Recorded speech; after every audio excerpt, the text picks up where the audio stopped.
Okay. Is he a producer? Is that what it is? This movie sounds like it's gonna flop. He's a producer, and he has lapsed on his medication for schizophrenia. Yes. That sounds interesting. All right. Yeah. I don't know who any of these people are. Now, so Sundance Film Festival award winner too. Okay. So they already filmed it at the Sundance Film Festival, and it's won awards, which is cool. I mean, for an indie film. Yeah, those things get very political. Yeah. Weird. I remember the one Quentin Tarantino interview where he was talking about Reservoir Dogs. Oh, sure. And here he said that, I'm quoting him, he said, so here everyone's...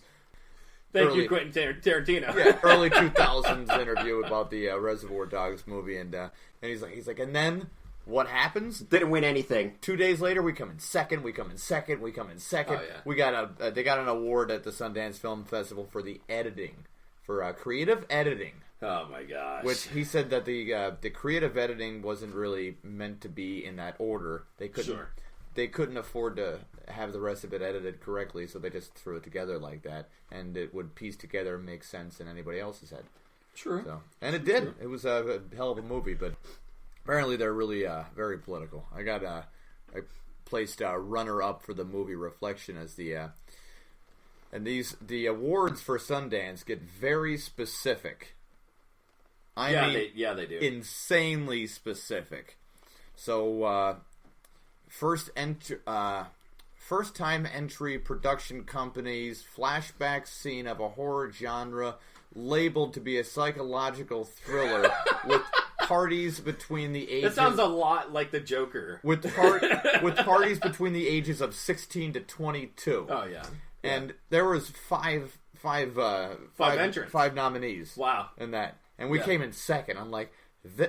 now, Mike Fashani, he was thrilled. Like that was destined for you to win. Yeah, he was thrilled about it because the flashback scene I was in, and he's like, "Oh man," he's like, "We're gonna win this one." I'm like, "Well, what do we get if we win it?" He's like, "They give us a trophy." I'm like, "Okay," and that's it. He's like, "Yeah." He's like, "Then we get to put it on there and say that this won something at the Sundance Film Festival." Oh yeah. I'm like, "All right, cool." Then 2 weeks later, we get the word that it came in second. I'm like, "Well, don't even qualify it at that point because it's almost like." You come in second for a specific sports event, Yeah. So say it's just like shooting free throws underhanded between the ages of 19 to 35 in the weight class of 285 and 286. Oh, yeah. And you're just like, wait a second, how many of those people exist for this? Like, oh, we found 5 of them. Yeah, we found 5. Yeah. You're good. And there's a 1 through 5. So here's their specific trophies. Like, what the fuck? Now you're screwed. We get it. You're trying to encourage everybody with trophies and that. Like, but they get very specific. That's crazy. That's crazy. You don't get a trophy for runner-up either. Yeah, you get nothing. You can promote it as the runner-up as that big ass description where people are going to be like, oh, cool, I still won't watch it. Nothing. Back in the Walmart bin you go. One of the next movies up is Promising Young Women, and that's starring Carey Mulligan. And it's actually a movie about a girl who gets drunk at a bar, who fakes getting drunk, only to bring guys who would take advantage of women in these situations. Again, I saw that. And murders them. And it's a similar concept of a movie with Dana DeLuca was in this movie called Naked Fear. Okay. So, now Naked Fear, it's exactly what you think. It feels like a softcore porn.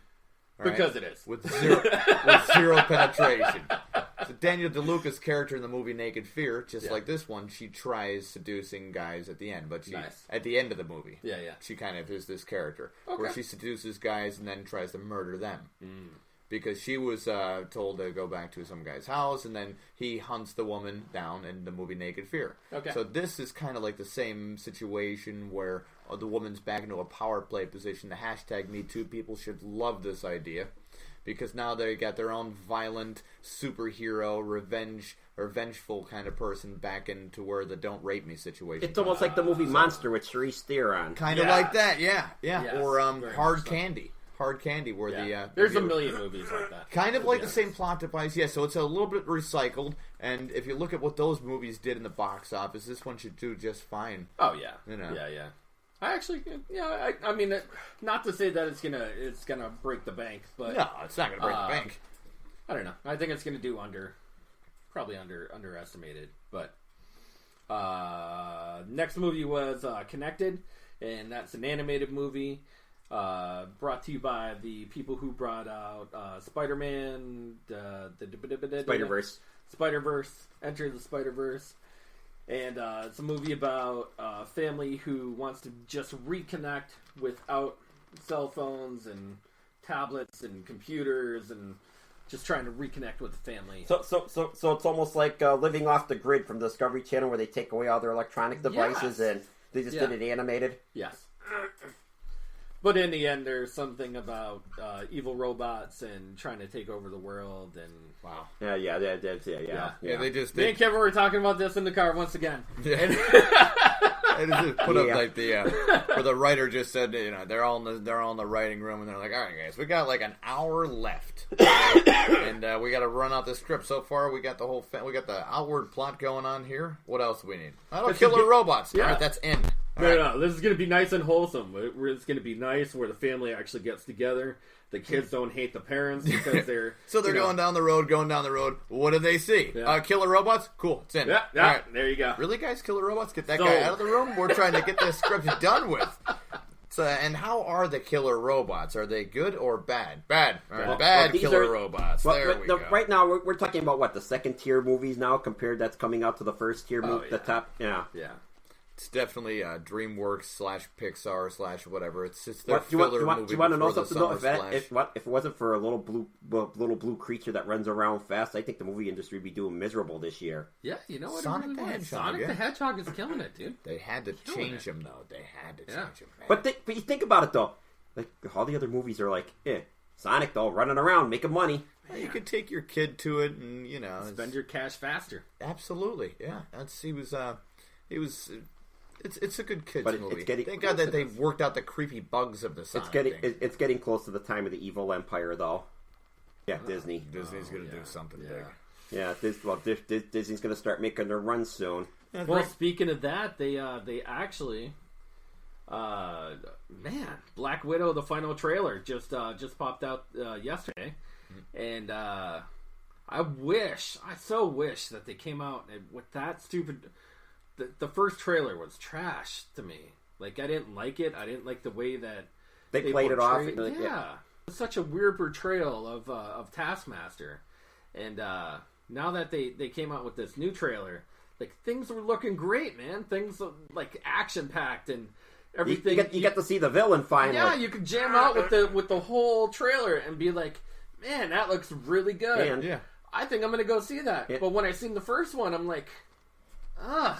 Does it add, because Black Widow's character kind of reminded me of any other female-empowered character. Do they give her more of a backstory besides, a femme fatale? Huge backstory. Huge backstory. It actually goes back even to the comic days. Of the Red Room. And the Russian family. Natalia Romanov. I know it's Romanoff. The Romanovs. Yeah.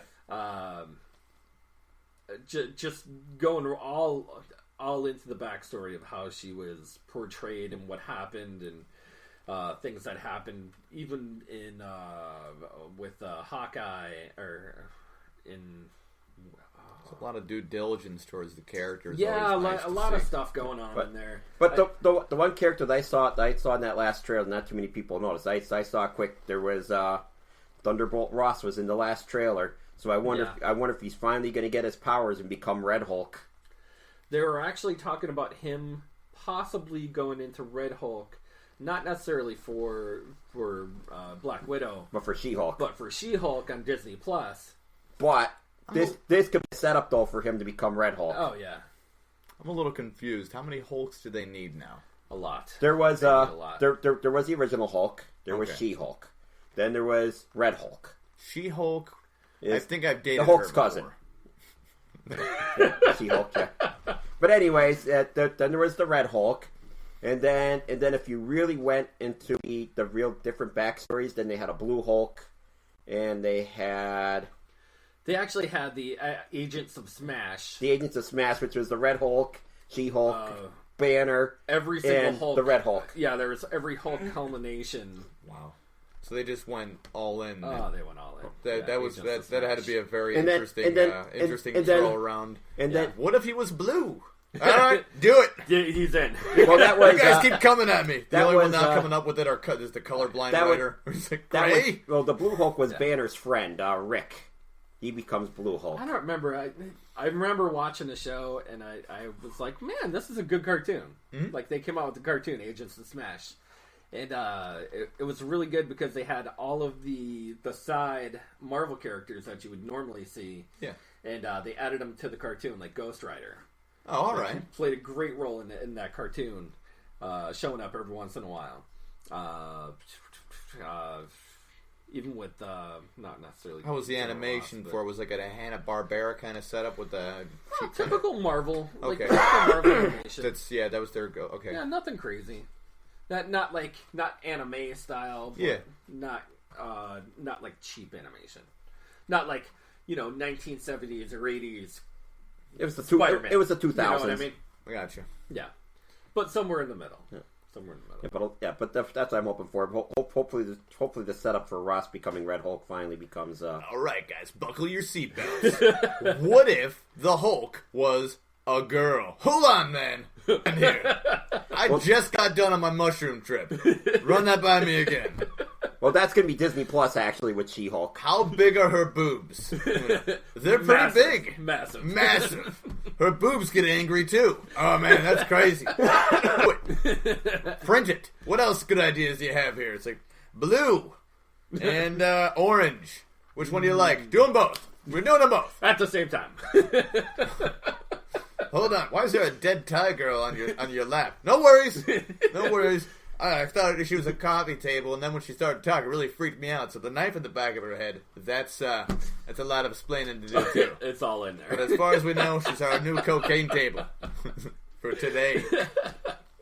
Because you got to be doing some massive drugs if that's like if that's the expansion in the room. It's crazy. What did they do? They handed some kids some coloring books one day with a fill in your Hulk, and they all had different crayons. And they're like, "This is what kids. We don't want to break anybody's hearts here. We're gonna do all of them, even mine." No, kid, you used a pencil. Did you know that there's like 6 versions of Captain America? Yes, I saw 3 versions before. Yeah, but there's 6 altogether. Yeah.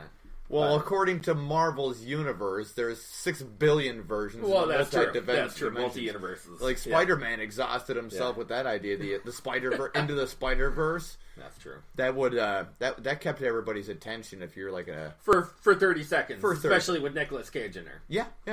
He didn't need to be in there. Once again, he did not need to be in there. For what?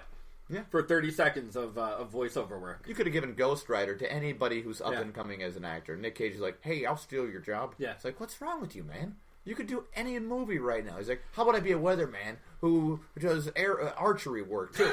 And there'll be a nudity scene, so people might think that they get to see my butt. But I'm a woman inside of a rent-a-job. Did you see the one where he's an arms dealer?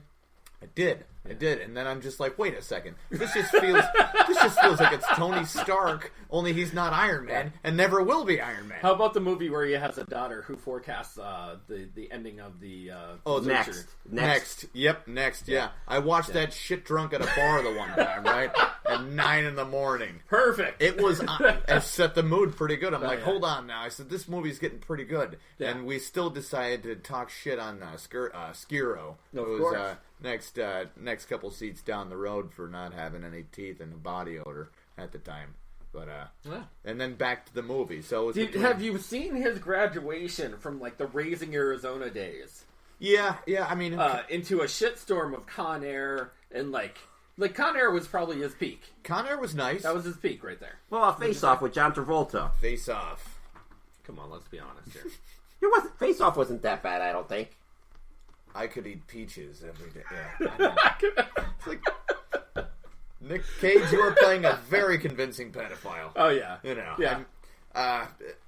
The concept for Face Off was a little too sci-fi. Oh yes, there were a lot of it was a bit crazy. There were the holes in that plot could fit me in one pant leg and you in the other pant leg, and we'd still need a belt. That shit was holier than the Pope. Holy crap! Because who says to themselves, we're going to take these 2 guys' face off? We're not going to tell anybody. We're saving it on the floppy disk. Yeah. What the face?